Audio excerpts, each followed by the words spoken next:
बिस्मिल्लाहिर्रहमानिर्रहीम। अस्सलाम वालेकुम। मैं हूं मोहम्मद अकरम खोसो।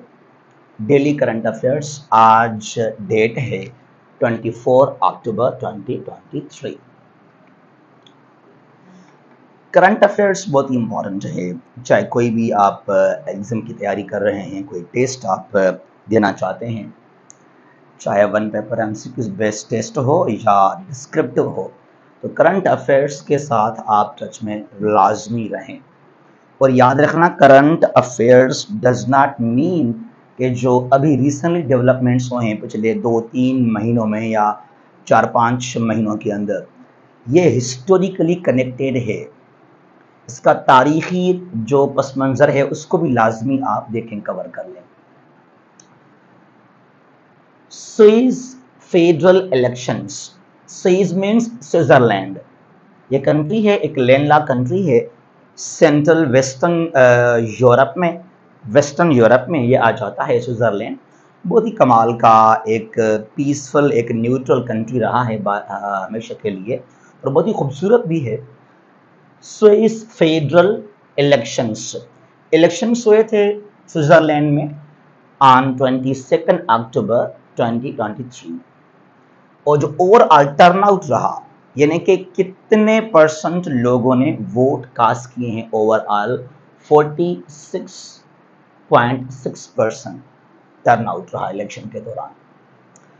अच्छा, जो पार्लियामेंट है स्विट्जरलैंड का, उसका नाम है फेडरल असेंबली। द पार्लियामेंट, जिस तरह मजलिस शूरा है पार्लियामेंट ऑफ पाकिस्तान, तो federal assembly is the parliament of Switzerland. अब ये है एक्चुअली बाय कैमरल पार्लियामेंट। मैंने पहले भी कहा कि दो टाइप्स होते हैं पार्लियामेंट्स के। एक होता है यूनिकैमरल, जहां पर एक ही हाउस हो। एक होता है बाय कैमरल, जहां पर दो हाउसेस हों। पाकिस्तान की असेंबली जो आजकल है, जो पार्लियामेंट है पाकिस्तान का, वह है आजकल बाय कैमरल पार्लियामेंट। और ये पहले था यूनिकैमरल, सिर्फ पहले था नेशनल असेंबली, कौमी असेंबली। और 73 के बाद ये हो गया बायकैमरल, जब सेनेट को बनाया गया।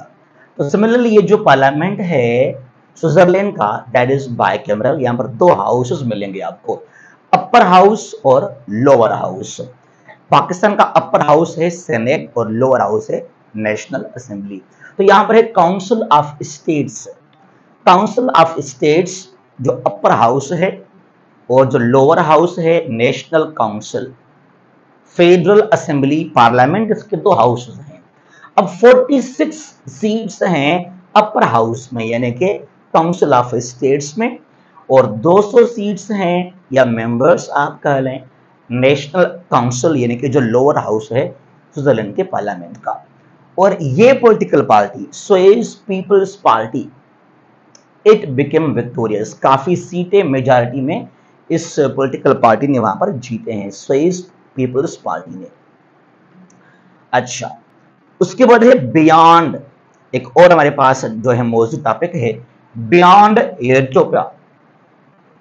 दिस वर्ड यूटोपिया मीन्स कि इमेजिनरी, रियल में नहीं, एक imaginary well organised well developed society और कम्युनिटीज को आप कहते हैं यूटोपिया, जहां पर तमाम जो मॉडर्न फैसिलिटीज हैं वो होनी चाहिए। एक्चुअली ये फिल्म है, इट इज मूवी, ये फिल्म है बियॉन्ड। ये नाम याद रखना, बियॉन्ड यूटोपिया। 2023 अमेरिकन फिल्म, जिसको डायरेक्ट किया है मडेलाइन गॉवन, फीमेल है मडेलाइन गॉवन। अच्छा, ये जो मूवी है beyond utopia, actually it is about north Korea. यह है नॉर्थ कोरिया के बारे में। इसमें यह दिखाया गया, ये बताया गया कि जो नॉर्थ कोरिया में किंगडम आप कह लें या मोनार्की आप कह लें, वो भी एक स्ट्रिक्ट मोनार्की है वहां पर, विदाउट एनी फ्रीडम। जो डेमोक्रेटिक प्रिंसिपल्स हैं, डेमोक्रेटिक नॉर्म्स होते हैं, justice, equality, freedom of speech, वो आपको वहां पे तकरीबन बहुत कम मिलेंगे या ना होने के बराबर मिलेंगे। तो उसके बाद क्या हुआ, जो बहुत सारे जो नॉर्थ कोरिया के लोग हैं, या तो वो साइलेंटली वहां पर रहते हैं, उनके पास कोई भी फ्रीडम नहीं है, या तो वो साउथ कोरिया माइग्रेट कर जाते हैं या यूरोपियन कंट्रीज में वो जाते हैं। अब यहां पर है एक्सोडस, यानी कि migration of north Korean people towards south Korea और समवेयर एल्स। तो उसके बारे में जो एक्सोडस है, जो लोग निकल रहे हैं नॉर्थ कोरिया से, जो वहां पर कोई फ्रीडम नहीं है, उसको जो है शो किया गया है इन द बियॉन्ड यूटोपिया। उसके बाद यहां पर है, अच्छा, मार्शल लॉ को इंपोज किया गया नाइजीर में। Niger, it is not Nigeria, it is Niger. जो नॉर्थ अफ्रीका है वहां पर तकरीबन जो है मुस्लिम कंट्रीज मिलेंगे आपको। नॉर्थ अफ्रीका जो सहारा डेजर्ट है उसके साथ साथ एक नाइजीरिया है, वो अलग है। नाइजीरिया दोनों नेबर्स हैं, एक नॉर्थ में एक साउथ में है। जो नॉर्थ में वो नाइजीर है, जो साउथ में वो नाइजीरिया। तो नाइजीर में मार्शल लॉ लगा को वहां इम्पोज किया गया। ये कब की बात है? 26 जुलाई की बात है, 26 जुलाई 2023। और जो वहां था प्रेसिडेंट सदर मोहम्मद बाजुम, इसको टॉपल किया गया by army general Abdul Rahman Tchiani. ठीक है न? तो ये जो है मार्शल लॉ इम्पोज किया गया वहां पर, और उसके बाद वहां पर बहुत सारे हालात ठीक नहीं है।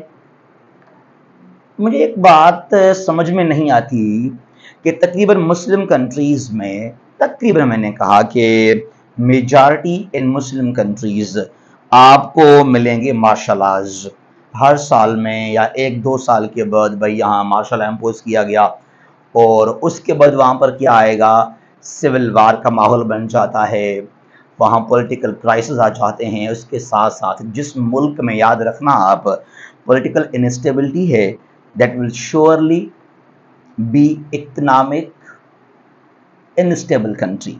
तो फिर वहां पर आ जाएंगे इकोनॉमिक क्राइसिस, फिर जो सोशल ऑर्डर है it will be in disorder.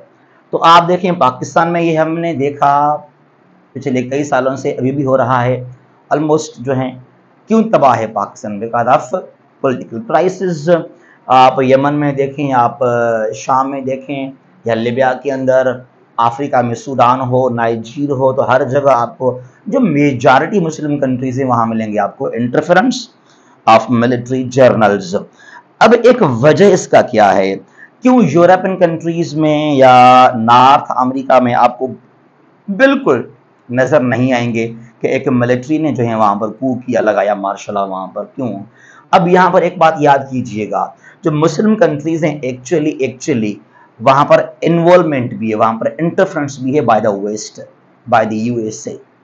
तो इसके लिए वो कभी कभी आपको एड देते हैं, आपको लोन देते हैं, उसके बाद आपको यूज करते हैं कि इसको हटाओ, आप इक़्तिदार में आ जाओ, ये काम करो, वो काम करो। और इस चीज़ ने पाकिस्तान को भी और आलम इस्लाम को भी काफ़ी डैमेज किया हुआ है। तो मुसलमान अगर वो आगे बढ़ना चाहते हैं, they must promote to democracy, जमहूरी निज़ाम को प्रमोट करें, जहां पॉलिटिकल स्टेबिलिटी हो, कोई भी एड, कोई भी लोन पर डिपेंड ना करें, कारोबार करें, ट्रेड करें। तो ये उनके लिए बहुत अच्छा सा सॉल्यूशन हो जाएगा। अगर ऐसे चलते रहेंगे तो तबाह हो जाएंगे मुसलमान। उसके बाद यहां पर है अबाउट इसराइल मिडल ईस्ट।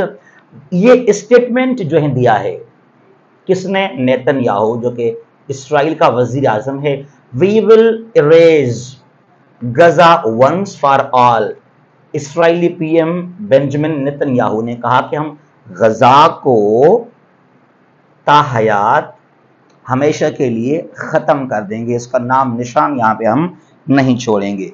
अब इस तरह जो स्टेटमेंट हैं नेतन्याहू के, ये क्या जाहिर कर रहे हैं? अब यहां पर ह्यूमन राइट्स के ऑर्गेनाइजेशंस, यूनाइटेड नेशंस आपको नजर नहीं आएंगे।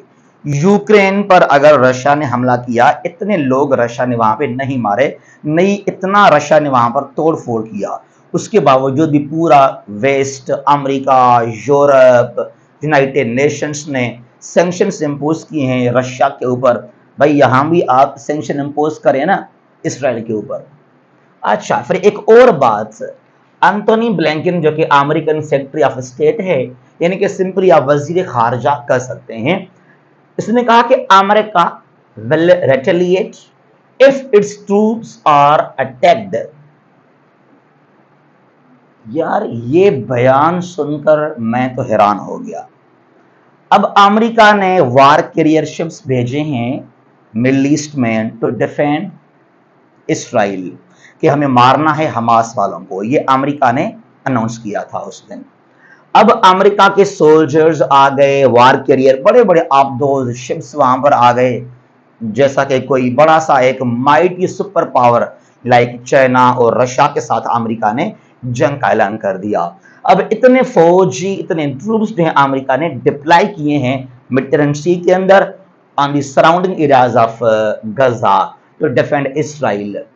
अब यहां पे कह रहा है कि हम आपको मारेंगे, हमास को, गजा को हम तो मारेंगे, ये अमेरिका ने कहा, लेकिन अगर हमारे एक भी सोल्जर को, सिपाही को कुछ हुआ फिर तो आपको हम नहीं छोड़ेंगे, एक भी आपको नहीं छोड़ेंगे हम। यार ये बयान देखें जरा, आप सोच लें पाकिस्तान के अंदर, ये हमने देखा सिंध के अंदर, हमारा जो सिंध है माशाल्लाह, अभी भी हम पत्थर के दौर में रहते हैं सिंध के अंदर। यहाँ पर करप्शन, यहाँ पर नेपोटिज्म, यहाँ पर वडेरे सरदार, ये आपको बहुत मिलेंगे सिंध के अंदर। बड़ी जहालत है हमारे सिंध में यहाँ पर। अच्छा, जो नॉर्दर्न सिंध है, जो हमारा अपर सिंध है, ये दादू जहां से मेरा ताल्लुक है, दादू, जैकबाबाद, कश्मीर, कंकोट, घोटी, घोटकी, सखर, ये नॉर्दर्न साइड में आपको बहुत कुछ मिलेगा इस तरीके से। वहां पर क्या होता है, आप मिसाल ले लें, एक गरीब का घर है, एक गरीब बेचारा एक फार्मर किसान है, एक प्राइमरी टीचर है, उसका वहां पर दुकान है, उसका वहां पर घर है। अब एक सरदार ने, एक वडेरे ने, एक बड़े ताकतवर एमपी एमएनए ने अपने सिक्योरिटी गार्ड्स भेजे हैं, कोई 40-50 सिक्योरिटी गार्ड्स आ गए, बिल्डोजर के साथ वो आ गए और क्या बोला, आकर उस गरीब को ये घर खाली करो और जो 2-3 एकड़ आपका जमीन है, 1-2 एकड़ आपका जमीन है, इसको भी छोड़ दो, यहां से दफा हो जाओ। वो बेचारा रोएगा, चिल्लाएगा, भाई ये मेरा घर है, ये छोटी मोटी जमीन, ये 1-2 एकड़ ये मेरे हैं, मैं कहां जाऊंगा यहां से। नहीं, आप घर खाली करो, इसको करेंगे बिल्डोज, इसको हम गिराएंगे, और अगर आपने कुछ हमारे खिलाफ एक्शन लिया या कुछ एक पत्थर मारा हमें या गाली कुछ दी, तो आपको सबको, जो आपका खानदान है, सबको मार डालेंगे हम लोग। तो ये जो हमारे सिंध में हो रहा है ना, ऐसा ये होता है सिंध के अंदर, ये हर रोज मिलेगा आपको सिंध में। कब्जा माफिया हमारे पास यहाँ पर ना, तो यही कर रहा है आजकल अमेरिका अगेंस्ट हमास और गजा। अच्छा, उसके बाद यहां पर है फलस्तीनियन राइटर एंड पोएट हिबा कमाल, फीमेल हमारी बहन हिबा कमाल, बड़ी राइटर और novelist, died in Israeli bombing. तो ये बेचारी शहीद हो गई जो हैं इसराइल के हमलों की वजह से। क्या करें यार। Israeli forces attacked two Syrian airports of Damascus and Aleppo. Damascus capital city है, दमशक कहते हैं इसको हम उर्दू सिंधी में, और अलेपो तारीखी हिस्टोरिकल हलब, हलब इसका नाम था। अगर आपने देखा है ड्रामा सीरियल अर्तुगरुल गाजी को, तो वहाँ हलब का जिक्र है, दिखाते हैं बहुत हलब को, तो वो है आजकल अलेपो नॉर्दर्न सीरिया के अंदर। तो ये अलेपो यानी कि हलब इसका नाम था पहले, और दमस्कस, यहाँ पर अटैक्स किए हैं इसराइल ने। अब कोई पूछे भाई शाम ने क्या बिगाड़ा आपका, जो यहाँ उनके जो एयरपोर्ट्स हैं उन पर तबाही बर्बादी, गोलान हाइट्स पर कब्जा हुआ है इनका, और बड़ा दास्तान है इसराइली कब्जों का, सेटलमेंट्स का वेस्ट बैंक में और गजा के अंदर। अब मुझे शिकायत क्यों हो, एक तो मैं सोचता हूं कि मैं क्यों कहूं कि यार यहाँ पर मगरबी दुनिया खामोश है, यहाँ पर अमेरिका ने कुछ नहीं किया, यूनाइटेड नेशंस क्यों साइलेंट है। मैं क्यों पूछूं उनसे ये सवाल, मैं ये क्यों ना कहूं कि मुस्लिम दुनिया कहां है, ओआईसी कहां है, सऊदी अरेबिया, तुर्की, पाकिस्तान, आप हमले ना करें इसराइल के ऊपर, जंग का ऐलान तो ना करें, और हमारी इतनी औकात भी नहीं है कि हम हमला करें इसराइल के ऊपर। एटलीस्ट डिप्लोमेटिकली आप ये आवाज उठा सकते हैं, आप जो हैं ये वॉइस रेज कर सकते हैं ऑन डिफरेंट इंटरनेशनल फोरम्स कि भाई ये जो जुल्म कर रहा है इसराइल फलस्तीन के ऊपर, अगेंस्ट हमास इन गजा, या वेस्ट बैंक हो या शाम हो, ये क्यों ऐसा हो रहा है। तो एटलीस्ट आप डिप्लोमेटिकली तो एक्शन ले सकते हैं। यानी कि आपकी इतनी हैसियत नहीं है, इतनी खामोशी है, इतनी बेहसी है मुस्लिम दुनिया के अंदर, वो लाचार हैं, उनके जुबान में लॉक लगा हुआ है, वो एक लफ्ज भी बोल नहीं सकते हैं अगेंस्ट इसराइल। अब इससे क्या अंदाजा मिलता है, इससे आपको क्या आइडिया मिलता है? इसका ये मतलब है कि we the Muslims are the slaves of the USA, हम गुलाम हैं अमेरिका के, इसमें कोई शक शुबह नहीं है। इस बात को कोई तस्लीम करे ना करे वो अलग बात है, लेकिन the Muslim world is actually enslaved by the American chains. Allah Hafiz.